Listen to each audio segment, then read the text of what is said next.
அன்பின் பிதாவே, இந்த காலை வேளைக்கா உமக்கு நன்றி செலுத்துகிறோம். ஆண்டவரே, உம்முடைய சமூகத்துல கூடி வர கர்த்தர் கொடுத்த கிருபைக்கா உமக்கு நன்றி செலுத்துகிறோம். ஆண்டவரே, உம்முடைய வார்த்தைகள் ஜீவனுள்ளது. ஆண்டவரே, உம்முடைய வார்த்தைகள் எங்களோடு கூட பேசும். அதற்காக துதிக்கிறோம், ஸ்தோத்தரிக்கிறோம். கர்த்தருக்கு பயப்படுதலை ஞானத்தின் ஆரம்பம் என்று சொல்லி இருக்கிறேன். ஆண்டவரே, உமக்கு பயந்து பொல்லாப்புக்கு எங்களை விலக்கி காத்துக்கொள்ள ஒவ்வொரு நாளும் கிருபை தாங்க. இந்த நாளின் வேத தியானத்தை எங்களுக்கு ஆசீர்வதித்து தாங்க. நேசிக்கிற இயேசு கிறிஸ்துவின் இனிய நாமத்தில் கேட்கிறோம் பிதாவே, ஆமென். நியாயாதிபதிகள் 21வது அதிகாரம்.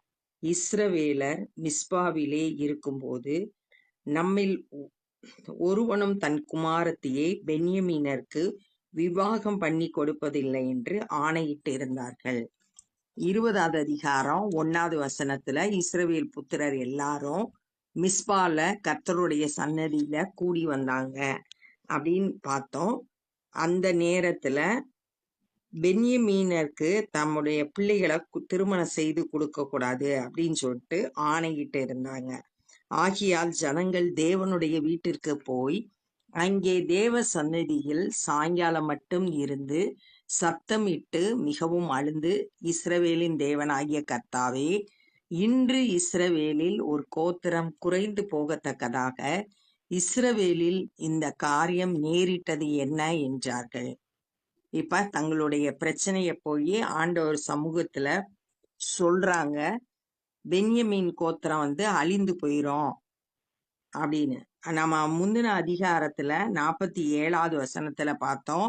600 பேர் ரிமோன் கண்மலையில ஒளிஞ்சிருந்தாங்க, 4 மாதம் இருந்தாங்கன்னு பார்த்தோம். அந்த மீதம் உள்ள 600 பேர் மட்டும்தான் இருக்காங்க. இப்ப அந்த கோத்திரமே இல்லாம போயிருமே அப்படின்னு சொல்லிட்டு ஆண்டவரை நோக்கி ஜெபம் பண்றாங்க. மறுநாளிலே ஜனங்கள் காலமே எழுந்திருந்து அங்கே ஒரு பலிபீடத்தை கட்டி சர்வாங்க தகன பலியையும் சமாதான பலியையும் செலுத்தினார்கள். ஒரு பலிபீடம் கட்டுறாங்க, அதுல பலி செலுத்துறாங்க. பலி செலுத்தும் போது ஆண்டவர் அவங்கள சந்திக்கும்படியா கடந்து வருவார். அதுக்காக அவங்க பலி செலுத்தினாங்க. கர்த்தருடைய சந்நிதியில் மிஸ்பாவுக்கு வராதவன் நிச்சயமாய் கொலை செய்யப்பட கடவன் என்று அவர்கள் பெரிய ஆணையிட்டு இருந்தபடியால் மிஸ்பாவில முந்தின அதிகாரத்துல அவங்க எல்லாம் கூடி தீர்மானம் எடுக்க கூடுனாங்க. அதுக்கு யாரு வரலையோ அவங்க கொலை செய்யப்பட கடவன் அப்படின்னு சொல்லிட்டு ஆணையிட்டு இருந்தாங்க. இஸ்ரவேல் புத்திரர் கர்த்தருடைய சந்நிதியில் சபை கூடின போது இஸ்ரவேலுடைய எல்லா கோத்திரங்களிலிருந்தும் வராதே போனவர்கள் யார் என்று விசாரித்தார்கள். யார் வரல, எல்லாம் கூடி வந்தப்ப, யார் சபை கூடி வந்தப்ப யார் வரல அப்படின்றத விசாரிக்கிறாங்க. இஸ்ரவேல் புத்திரர் தங்கள் சகோதரராகிய பென்யமீனரை நினைத்து மனஸ்தாபப்பட்டு, இன்று இஸ்ரவேலில் ஒரு கோத்திரம் அறுப்புண்டு போயிற்றே, ரொம்ப வருத்தப்படுறாங்க. பென்யமீனரை நினைக்கிறாங்க. இங்க அவங்க கிட்ட இருக்கிற சகோதர சிநேகத்தை பார்க்கிறோம். முற்றிலுமா பென்யமீனரை வெறுக்கல, அவங்க அழிந்து போகக்கூடாதுன்றதுல கவனமா இருக்கிறாங்க. மீந்திருந்தவர்களுக்கு மனைவிகள் கிடைக்கும்படி நாம் அவர்களுக்காக என்ன செய்யலாம்? ஏன்னா அந்த கிபியா பட்டணத்துல எல்லாரையும் அழிச்சிட்டாங்க. அக்கினியில பிள்ளைகள், மனைவிமார் எல்லாத்தையும் அழிச்சிட்டாங்க. இப்ப யாரும் இல்ல. இந்த மீதம் இருக்க 600 பேர் மட்டும்தான் இருக்காங்க. நம்முடைய குமாரத்திகளில் ஒருத்தியும் அவர்களுக்கு கொடுப்பதில்லை என்று நாம் கர்த்தர் மேல் ஆணையிட்டு கொடுத்தோமே. ஆண்டவர்கிட்ட சொல்லிட்டோம், ஆணையிட்டு கொடுத்திருக்கோம். அதனால நம்மளோட பெண் பிள்ளைகளையும் கொடுக்க முடியாது. இஸ்ரவேலின் கோத்திரங்களில் மிஸ்பாவில் கர்த்தருடைய சந்நிதியில் வராதே போன யாதொருவர் உண்டோ என்று விசாரித்தார்கள். அப்பொழுது கீலேயாத்தில் உள்ள யாபேசின் மனுஷரில் ஒருவனும் பாளையத்தில் சபை கூடின போது வரவில்லை. இப்பதான் விசாரிச்சு கண்டுபிடிக்கிறாங்க. யாபேசின் மனுஷர் ஒருத்தரும் வரல அப்படின்றத கண்டறிச்சாங்க. யாபேசின் மனுஷர் மனாசே கோத்திரத்தோட, இந்த கீலேயாத்ன்றது மனாசே கோத்திரத்துக்கு கொடுக்கப்பட்ட பகுதி. மனாசே கோத்திரத்தார் அவங்க வரல. ஜனங்கள் இலக்கம் பார்க்கப்பட்ட போது கீலேயாத்தில் இருக்கிற யாபேசின் குடிகளில் அங்கே ஒருவரும் இருந்ததில்லை. ஒருத்தர் கூட வரலையாம். அவங்க சபை கூடி வந்த போது இவங்க வரல. உடனே சபையார் பலவான்களில் 12,000 பேரை அங்கே அழைத்து, நீங்கள் போய் கீலேயாத்தில் உள்ள யாபேசின் குடிகளை ஸ்திரீகளோடும் பிள்ளைகளோடும் பட்டயக் கருக்கினால் வெட்டுங்கள்.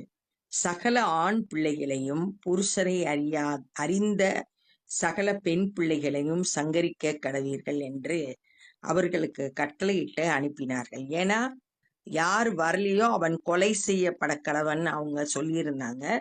அதனால ஆண் பிள்ளைகள், திருமணமான பெண்கள் எல்லாரையும் அழித்துட்டாங்க. இவர்கள் கீலேயாத்தில் உள்ள யாபேசின் குடிகளிடத்திலே புருஷனை அறியாத 400 கன்னி பெண்களை கண்டுபிடித்து அவர்களை கானான் தேசத்தில் உள்ள சீலோவில் இருக்கிற பாளையத்திற்கு கொண்டு வந்தார்கள். 400 கன்னி பெண்கள் யாபேஸ் மனுஷர்ல அவங்க கண்டுபிடிச்சி கல்யாணம் ஆகாத பிள்ளைகளை கூட்டிட்டு வந்துட்டாங்க. அப்பொழுது ரிம்மோன் கண்மலையில் இருந்த பென்யமின் புத்திரரோடு பேசவும். 20வது அதிகாரம் 47வது வசனத்துல ரிம்மோன் கண்மலையில 600 பேர் பென்யமின் புத்திரர் இருந்தாங்கன்னு சொல்லப்பட்டிருக்கு. அவங்களோட போய் சமாதானம் பேசுறாங்க. சபையார் எல்லாரும் மனுஷரை அனுப்பினார்கள். சமாதானம் பேசுறதுக்கு அனுப்புறாங்க. அப்படியே அக்காலத்தில் பென்யமீனர் திரும்ப வந்தார்கள். கீலேயாத்தில் இருக்கிற யாபேசின் சிறிகளில் உயிரோடு வைத்த பெண்களை அவர்களுக்கு கொடுத்தார்கள். அப்படி செய்தும் அவர்கள் தொகைக்கு காணாதிருந்தது. இந்த 400 பெண்களை அவங்களுக்கு மனைவியா கொடுத்தாங்க. அப்படி இருந்தும் எல்லாருக்கும் மனைவி கிடைக்கல. இஸ்ரவேல் கோத்திரத்தில் கர்த்தர் ஒரு பிளம்பை உண்டாக்கினார் என்று ஜனங்கள் பென்யமீனருக்காக மனஸ்தாபப்பட்டார். ஒரு பிளவு ஏற்பட்டுச்சு இஸ்ரவேல் புத்திரர்ல. பென்யமீன் கோத்திரத்தார் தனிமையாக்கப்பட்டாங்க அப்படின்னு சொல்லிட்டு எல்லாம் மனஸ்தாபப்படுறாங்க. பென்யமீன் கோத்திர ஸ்திரீகள் அழிந்தபடியினால் மீதியான மற்ற பேர்களுக்கு மனைவிகள் கிடைக்கும்படி என்ன செய்யலாம் என்று சபையின் மூப்பரானவர்கள் கேட்டு, இஸ்ரவேலில் ஒரு கோத்திரம் நிர்மூலமாகாதபடிக்கு தப்பினவர்களுடைய சுதந்திரம் பென்யமீனுக்கு இருக்க வேண்டுமே. இப்ப சபையார் கூடி பேசுறாங்க. மீதமுள்ளவர்களுக்கு மனைவி கிடைக்க வேண்டுமே, என்ன செய்யறது? நாமோ நம்முடைய குமாரத்திகளில் அவர்களுக்கு பெண் கொடுக்க கூடாது. பென்யமீனிற்கு பெண் கொடுக்கிறவன் சபிக்கப்பட்டவன் என்று இஸ்ரவேல் புத்திரர் ஆணையிட்டார்களே என்றார். ஏற்கனவே அவங்க ஆணையிட்டிருக்காங்க. அதை சொல்லி நம்ம பெண் கொடுக்க முடியாது. பின்னும் இதோ பெத்தேலுக்கு வடக்கே, பெத்தேலிலிருந்து சீகேமுக்கு போகிற பாதைக்கு கிழக்காகவும் லீபனோனுக்கு தெற்காகவும் இருக்கிற சீலோவிலே வருஷந்தோறும் கர்த்தருடைய பண்டிகை கொண்டாடப்படுகிறதே என்று சொல்லி, சீலோல அவங்களோட ஆசரிப்பு கூடாரம் இருந்துச்சு. அதனால பண்டிகை கொண்டாடுறதுக்கு அவங்க எல்லாம் அந்த இடத்துக்கு வந்தாங்க. இஸ்ரவேல் புத்திரர் பண்டிகை கொண்டாடுறதுக்கு அங்க வந்தாங்க. அவர்கள் பென்யமீன் புத்திரரை நோக்கி, நீங்கள் போய் திராட்சை தோட்டங்களில் பதிவிருந்து. பென்யமீன் மீதமுள்ள மனைவிமார் இல்லாததுனால பென்யமீன் புத்திரரை பார்த்து, திராட்சை தோட்டத்துல போய் ஒளிஞ்சுக்கோங்க. சீலோவின் குமாரத்திகள் கீத வாத்தியங்களோட நடனம் பண்ணுகிறவர்களாய் புறப்பட்டு வருகிறதை நீங்கள் காணும்போது திராட்சை தோட்டத்திலிருந்து புறப்பட்டு உங்களில் அவரவர் சீலோவின் குமாரத்திகளில் ஒவ்வொரு பெண்ணை பிடித்து பென்யமீன் தேசத்திற்கு கொண்டு போங்கள். அங்க நடனம் ஆடி வர்ற பெண்கள்ல உங்களுக்கு ஆளுக்கு ஒரு பெண்ணை கொண்டு போகலாம். அவர்களுடைய தகப்பன்மான ஆகிலும் சகோதரராகிலும் எங்களிடத்தில் முறையிட வரும்போது நாங்கள் அவர்களை நோக்கி, எங்கள் நிமித்தம் அவர்களுக்கு தயவு செய்யுங்கள். நாங்கள் யுத்தம் பண்ணி அவனவனுக்கு மனைவியை வாங்கி கொடுக்கவில்லை. உங்கள் மேல் குற்றம் உண்டாக இப்பொழுது நீங்கள் அவர்களுக்கு மனைவிகளை கொடுக்கவும் இல்லை என்போம் என்று சொன்னார்கள். நாங்க அதுக்கு பொறுப்பெடுத்துக்கிறோம், நாங்க பேசிக்கிறோம், தகப்பனாவது சகோதரன் வந்து கேட்டாலும் நாங்க பேசிக்கிறோம் அப்படின்னு சொல்லிட்டு இஸ்ரவேல் புத்திரர் வந்து மற்றவங்க வந்து பென்யமீன் கோத்திரத்தாரிட சொல்றாங்க. பென்யமீன் புத்திரர் அப்படியே செய்து நடனம் பண்ணுகிறவர்களில் தங்கள் தொகைக்கு சரியான பெண்களை மனைவிகளாக பிடித்து கொண்டு தங்கள் சுதந்திரத்திற்கு திரும்பி போய் பட்டணங்களை புதுப்பித்து கட்டி அவைகளில் குடியிருந்தார்கள். அவரவர் இடங்களுக்கு போயிட்டாங்க.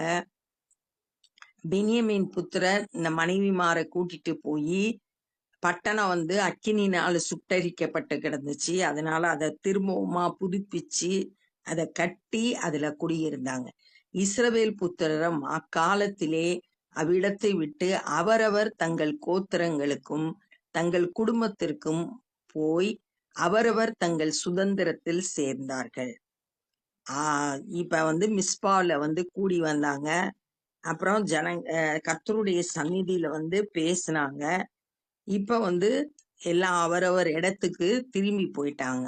சபை வந்து கூடி வந்துச்சு. இப்ப எல்லாம் அவரவர் இடத்துக்கு போய் சுதந்திரத்துல அவங்கவங்களுக்கு கொடுக்கப்பட்ட பகுதியில போய் குடியிருக்க ஆரம்பிச்சாங்க. அந்த நாட்களில் இஸ்ரவேலில் ராஜா இல்லை. அவனவன் தன் தன் பார்வைக்கு சரி போனபடி செய்து வந்தான். இஸ்ரவேல்ல வழி நடத்த சொல்லக்கூடிய தலைவர்கள் இல்ல, ராஜா இல்ல. ராஜா இருந்தா அவன் சொல்ற பாதையில சரியா போயிருப்பாங்க. அவரவர் தன்னோட இஷ்டப்படி எது சரின்னு தெரியுதோ அதன்படி வாழ்ந்து வந்தாங்க. அவங்க வந்து சரியான ஒரு டிசிப்ளினுக்குள்ள இல்ல இஸ்ரவேல் மக்கள் அப்படின்னு சொல்லப்பட்டிருக்கு. அப்ப இந்த நாள்ல என்ன கற்றுக்கொண்டோம்னா, இஸ்ரவேல் மக்கள் வந்து ரொம்ப வருத்தப்பட்டாங்க. பென்யமீன் கோத்திரம் முழுசும் அழிந்து போதே. அதனால அவங்க எல்லாம் சபையா கூடி வந்து பேசுறாங்க. முதல்ல வந்து யார் மிஸ்பாவில கூடி வராதது அப்படின்றத விசாரிக்கிறாங்க. அதுல அவங்க தெரிஞ்சுக்கிட்டது யாபேசின் மனுஷர், கீழையாத்துல உள்ள யாபேசின் மனுஷர். உடனே அங்க 12,000 பேரை அனுப்பி ஆண்கள் பெண்கள் எல்லாத்தையும் கொன்னுட்டு திருமணமாகாத 400 பெண்களை அங்கிருந்து கொண்டு வந்து பென்யமீன் புத்திரருக்கு மனைவியாக கொடுத்தாங்க. இன்னும் கொஞ்சம் பேருக்கு, மீதமுள்ள 200 பேருக்கு மனைவிமார் இல்லாம இருந்துச்சு. அப்ப வந்து அவங்க என்ன தீர்மானம் பண்ணாங்கன்னா, சீலோவுல வருஷந்தோறும் கர்த்தருடைய பண்டிகை கொண்டாடப்படும். அந்த நேரத்துல பென்யமீன் புத்திரர் வந்து திராட்சை தோட்டங்கள்ல ஒளிஞ்சிருந்து நடனமாடி வருகிற அந்த பெண்கள்ல அவங்க ஒவ்வொருத்தரும் ஒவ்வொரு பெண்ணை மனைவியாக்கி கொள்ளலாம். தகப்பனாவது சகோதரனாவது வந்து கேட்டா நாங்க சொல்லிக்கிறோம் அப்படின்னு சொல்லிட்டு சொன்னாங்க. அதே மாதிரி பென்யமீன் கோத்திரத்தார் இந்த சீலோல நடனமாடி கொண்டு வந்த பெண்களை எடுத்து கொண்டு போயிட்டாங்க. தங்களோட பட்டணத்தை புதுப்பிச்சு அதுல குடியிருந்தாங்க. இஸ்ரவேலர் எல்லாம் இப்ப பிரச்சனைகள்லாம் முடிச்சிட்டு அவரவர் குடும்பத்துக்கு போய் அவரவர் இடத்துல குடியிருந்தாங்க. அந்த நாட்கள்ல ராஜா இல்லாததுனால அவரவர் இஷ்டம் போல வாழ்ந்து வந்தாங்க. அவங்களுக்குள்ள ஒரு டிசிப்ளின் இல்லாம இருந்துச்சு, ஒழுக்கம் வந்து இல்லாம இருந்துச்சு. தன் தன் பார்வைக்கு சரி போனபடி செய்து வந்தாங்க அப்படின்றத இந்த நாள்ல நம்ம தியானிச்சோம். இப்ப நம்ம ஜெபம் பண்ண போறோம். அன்பின் பிதாவே, இந்த நாள்ல நாங்க கற்றுக்கொண்ட இந்த வேத பகுதிக்காய் நன்றி செலுத்துகிறோம். ஆண்டவரே ஸ்தோத்திரம் கர்த்தாவே, மை துதிக்கிறோம், ஸ்தோத்தரிக்கிறோம். ஆண்டவரே பென்யமீன் புத்திரர் ஆண்டவரே அப்பா எப்படி பொல்லாப்பானதை செய்ததுனால அந்த கோத்திரமே அழிவை சந்தித்ததை நாங்கள் தியானித்தோம். கர்த்தருக்கு பயப்படுற பயத்தோடு ஆண்டவரே வாழாம இஷ்டம் போல வாழ்ந்து வந்தத இஸ்ரவேல் புத்திரர் தங்கள் பார்வைக்கு சரி போனபடி வாழ்ந்து வந்ததை தியானிச்சோம். நாங்க அப்படி இருக்கக்கூடாது. பரிசுத்த ஆவியானவர் எங்களை ஆட்கொண்டு வழி நடத்துங்க. ஆண்டவரே எங்களை அர்ப்பணிக்கிறோம். ஆண்டவரே ஸ்தோத்திரம். ஆண்டவரே, நாங்க எங்க இஷ்டம் போல வாழக்கூடாது. உமக்கு பயப்படுற பயத்தோடு கர்த்தருக்கு கீழ்ப்படிந்து உம்முடைய சித்தத்தை செய்கிறவர்களாய் காலை வேளையில எங்களை அர்ப்பணிக்கிறோம். ஆசீர்வதிங்க. இந்த நாள்ல சுவிசேஷ பணி செய்கிற ஒவ்வொருவரையும் கரத்தில் எடுத்து பயன்படுத்துங்க. அநேகர் உம்மை விசுவாசித்து ரட்சிக்கப்பட கிருபை செய்யுங்க. நாங்களும் உம்முடைய ராஜ்ய பணியிலே எங்களால் இயன்றதை செய்ய அர்ப்பணிக்கிறோம். நேசிக்கிற இயேசு கிறிஸ்துவின் இனிய நாமத்தில் கேட்கிறோம் பிதாவே, ஆமென். என் ஆத்துமாவே கர்த்தரை ஸ்தோத்திரி, என் முழுவலுமே பரிசுத்த நாமத்தை ஸ்தோத்திரி. என் ஆத்துமாவே கர்த்தரை ஸ்தோத்திரி, கர்த்தர் செய்த சகல உபகாரங்களை மறவாதே. ஆமென். God bless you.